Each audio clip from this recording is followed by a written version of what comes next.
Gila, rasanya sumpah sakit banget.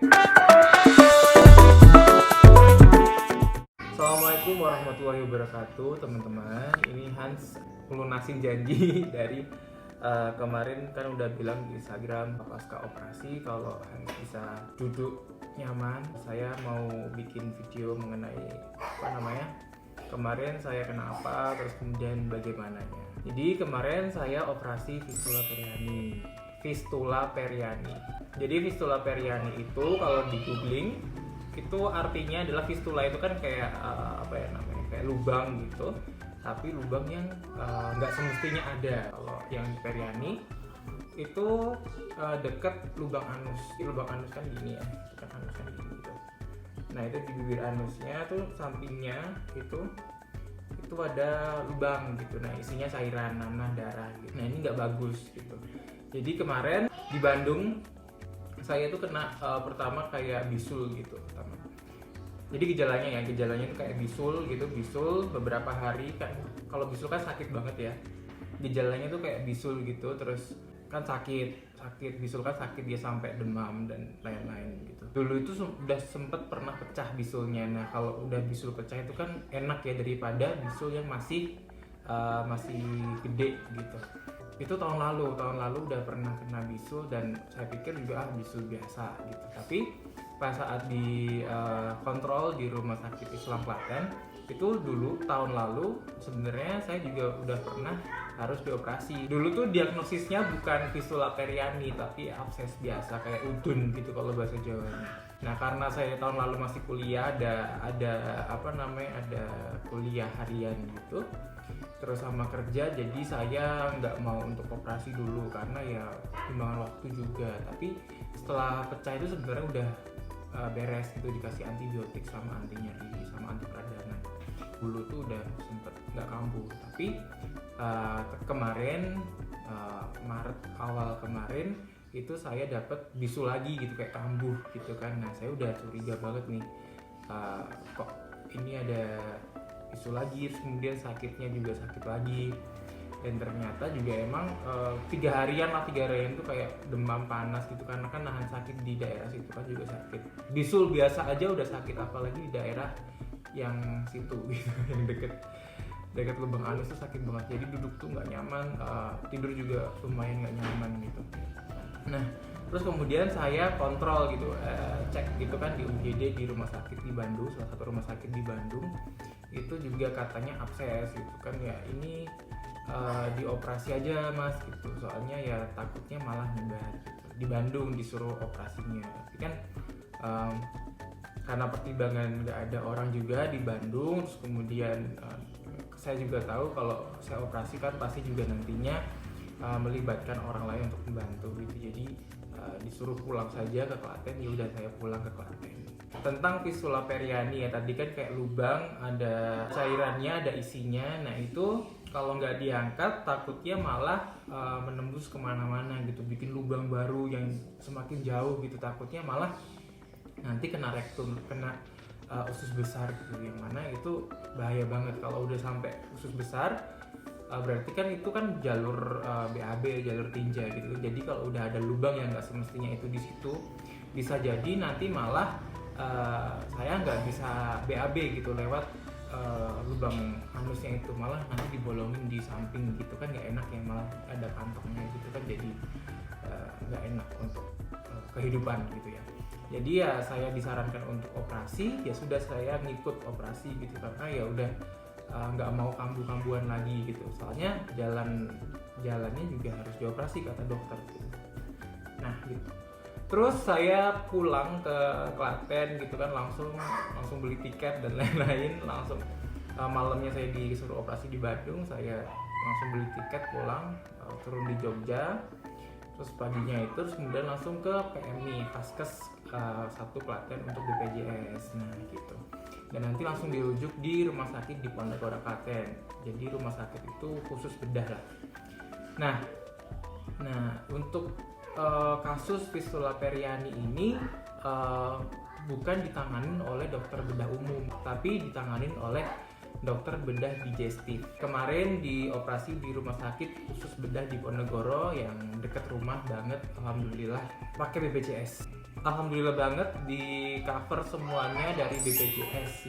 Makasih BPJS. Dari mulai operasi, pengobatan sampai kamarnya itu di cover sama BPJS. Jadi beruntung banget punya BPJS, dan karena ya kayak gini-gini nih, kalau misalnya sakit butuh tindakan operasi, butuh tindakan yang mengeluarkan uang yang lumayan banyak, jadi bisa gratis. Dan kemarin saya juga nanya sama mami, karena kan yang mengurusi kan mami sama kakak gitu kan, jadi nanya ini bayarnya berapa dan lain-lain, karena kan saya penasaran juga. Nah, katanya sih gratis, tis dari BPJS itu yang tiap bulan dibayarkan. Jadi ya ayo kita ikut BPJS.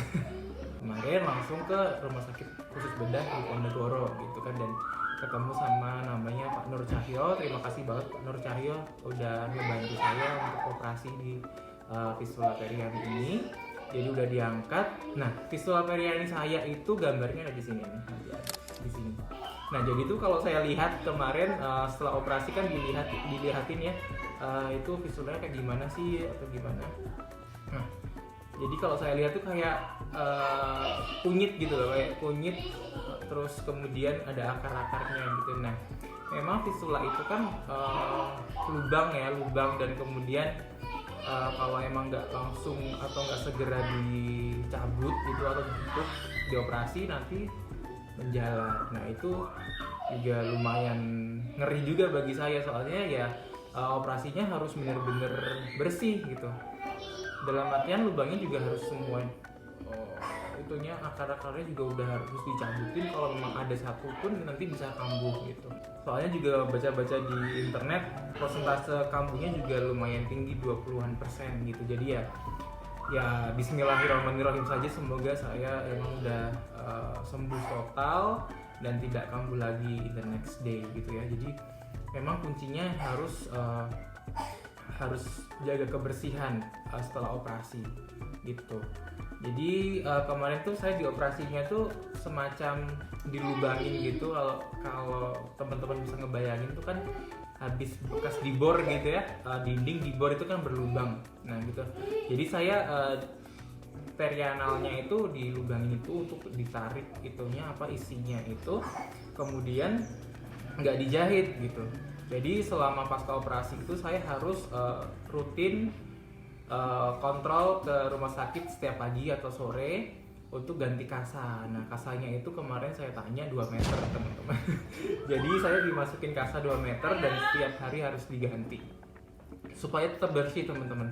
Soalnya kalau pasca operasi kita perawatannya nggak bersih itu menimbulkan kayak cairan baru, nanah gitu loh. Jadi kalau udah bernanah itu berarti operasinya gagal, dan kemungkinan untuk kambuh itu besar banget di kemudian hari. Jadi teman-teman ya semoga aja nggak kena fistula periani ini. Dan kalaupun teman-teman ada nih yang udah kena fistula periani, ya nanti setelah operasi dijaga banget ini ya, kebersihan daerah situ gitu. Soalnya kan daerah bawah itu kan jalur kotoran ya, jadi jalur tinja gitu. Jadi kalau habis BAB gitu juga harus yang bersih, kalau bisa disemprot yang beneran bersih gitu, pakai air. Kata dokternya justru lebih bagus disemprot pakai air yang kayak dari shower gitu loh. Jadi biar kotoran yang di dalam itu, yang di lubang bekas operasi itu bisa bisa keluar. Kalau teman-teman nanya tentang penyebabnya, jujur saya juga tidak tahu penyebabnya apa, dan ketika saya tanya dokter juga tidak tahu, belum dikasih tahu saya penyebabnya apa. Karena juga saya cari-cari di Google dan juga di YouTube yang kasus sama fistula periani, juga mereka bilang nggak tahu nih penyebabnya apa gitu, apakah karena jorok gitu, nggak juga gitu. Soalnya kan kalau saya pribadi juga tiap habis BAB juga dicuci gitu kan pakai air gitu loh. Maksudnya ya masyarakat Indonesia lah, maksudnya udah pakai air, nggak yang cuman pakai tisu gitu loh. Jadi dan itu juga pakai sabun biasanya gitu, selalu, bukan biasanya pakai sabun gitu kan. Jadi ya kalau daerah itu kotor, jadi saya pikir enggak sih gitu. Tapi saya dulu SMA itu pernah ada kejadian saya jatuh. Jadi jatuhnya itu saya jatuh duduk kalau bahasa Jawanya deprok. Jadi duduk terus kemudian anusnya ngebuka gitu loh. Jadi bisa ngebayangin nggak, saya jatuh duduk anusnya kebuka gitu. Jadi itu sakit banget, nggak, ibarat nggak ada perlindungan di anus gitu. Biasanya kan kalau duduk biasa kan entah itu dilindungin kaki atau dilindungin otot yang pantat gitu. Tapi saya itu enggak gitu. Jadi setelah itu saya merasa kesakitan dan kemudian dulu tuh saya pernah pendarahan di dalam situ gitu. Saya jatuh 2 kali dulu dan saya juga dulu sempat dioperasi di daerah situ. Tapi bedanya adalah waktu itu saya pendarahannya di dalam anus gitu. Jadi dalam. Kalau yang sekarang yang kemarin itu kan saya di perianal ya. Jadi di sekitar bibir anus. Kalau yang dulu SMA itu saya di dalam gitu. Jadi ya itu sakit banget dan setelah dioperasi itu sebenarnya cuma gumpalan darah dan nanah gitu. Bukan yang seperti ada apanya gitu. Karena kan dulu diagnosisnya adalah abses gitu. Setelah itu ada pendarahan, kemudian saya merasa sakit, tentu dioperasi. Nah, tapi itu kan dulu ya SMA which is itu sekitar 2010 atau 2011, sekitar 10 tahun yang lalu gitu. Jadi kambuhnya saya nggak ngerti ya apakah ini gara-gara itu atau memang ada gejala lain gitu teman-teman. Jadi saya juga nggak paham ya apakah itu ada hubungannya apa enggak dengan operasi yang dahulu. Nah gitu, itu tadi operasinya. Nah pasca operasinya sebelum saya pulang tuh gimana sih? Wah itu gila rasanya, sumpah sakit banget. Operasinya, luka operasinya itu saya nggak dijahit gitu. Jadi emang itu sengaja, jadi kayak lubang di bor gitu, diambil isinya. Kenapa nggak dijahit ya? Karena memang kalau dijahit justru nggak boleh gitu. Karena nanti model penyembuhannya adalah saya itu dagingnya itu harus tumbuh dari dalam dan menyempit dari samping-samping gitu. Jadi kalau memang nanti malah dijahit, ditutup, nanti saya nggak tahu nih apa ada cairan apa enggak gitu di dalam rongganya. Jadi memang penyembuhannya seperti itu. Dan itu jujur pasca operasi itu sakit banget rasanya, diganti kasat tiap hari itu, apalagi di awal-awal setelah operasi yang saya masih di rumah sakit. Setelah obat biusnya itu hilang, efeknya itu gila banget rasanya. Itu kayak kan itu kan daerah bawah itu rasanya tuh sampai sini. Kalau saya punya rambut mungkin rambutnya udah berdiri semua. Pas pertama itu ada 2 kasa ya. Satu kasanya besar banget, itu dimasukin di lubang anus gitu. Jadi biar kalau ada pendarahan gitu ya nggak terlalu melebar kemana-mana. Terus kemudian yang kedua itu kasa yang kecil yang 2,5 meter itu digulung, dimasukin ke lubang yang bekas operasi. Nah itu yang paling sakit gitu. Itu sakit banget sumpah. Saya setiap diganti itu pasti menahan dan nangis gitu ya, karena emang daerah situ kan emang katanya banyak banget syaraf apapun gitu ya. Jadi ya temen-temen jangan sampai kena penyakit yang di daerah situ, apalagi sampai dioperasi, karena memang itu sakit banget penyembuhannya. Tapi kalau teman-teman memang yang nonton ini udah kena fistula periani atau mungkin abses yang perlu dioperasi ya, teman-teman tolong ininya aja, kuatan hatinya aja, karena memang itu sakit banget. Beda kayak luka-luka di sini misalnya jatuh atau berdarah cuma diperban dijahit, itu beda banget rasanya. Buat teman-teman yang terkena fistula periani, tetap semangat. Teman-teman butuh orang lain untuk support, terutama keluarga atau orang terdekat itu butuh banget untuk support. Jadi buat teman-teman nih, misalnya ada orang yang sakit, temennya di daerah situ fistula periani atau apapun, sakit apapun, intinya sebenarnya orang yang seperti itu butuh pertolongan, maksudnya ada pertolongan moral, karena kan kalau fisik nggak mungkin berbagi rasa, kita yang merasakan tetap yang pasiennya sendiri. Tapi teman-teman tuh at least menguatkan, kemudian nggak apa-apa kok, kamu harus bisa gitu. Ini cuman kecil gitu dibandingkan sama yang penderitaan orang-orang yang lain gitu. Alhamdulillah banget, saya ada mami, ada mbak, itu ada bude juga yang tiap hari nemenin, kemudian ngerawat gitu. Itu sebuah blessing bagi saya yang nggak ternilai harganya juga, karena memang kalau saya memaksakan diri misalnya nggak mau pulang gitu kan, saya orangnya sebenarnya dulu tuh malas pulang gitu kan. Kalau memaksakan diri pengen operasi di Bandung aja kayaknya akan ribet gitu loh teman-teman. Nah, alhamdulillah juga sih, mungkin ini juga sudah jalan Tuhan. Bagi saya dapat anugerah seperti ini, namanya fistula periani yang harus dioperasi. Jadi saya lagi-lagi jadi anaknya ibu gitu, jadi lagi-lagi jadi anaknya mami gitu, yang mana saya udah 10 tahun nggak pulang. Maksudnya saya kan kuliah 2011 sampai sini kan, ya kalau orang biasa yang di rumah kan pasti di rumah terus. Kalau saya kan pulangnya berbulan sekali atau berapa bulan sekali gitu kan gitu. Jadi ya mungkin emang ini udah jalan Tuhan, saya harus pulang gitu kan, pulang di Klaten, kemudian nemenin mami, nemenin keluarga gitu di sini sambil saya dirawat ya. Ya alhamdulillah juga, maksudnya kantor juga ada work from home ya, despite of corona COVID-19 ini yang semoga aja cepat berlalu, Indonesia cepat sembuh gitu ya. Tapi ya alhamdulillah jalan Tuhan juga, saya bisa bekerja dan kemudian juga masih bisa sambil medikasi, karena setelah operasi seperti yang saya bilang tadi harus intens dan ekstra pengawasan gitu, karena kotor sedikit tuh nggak boleh teman-teman.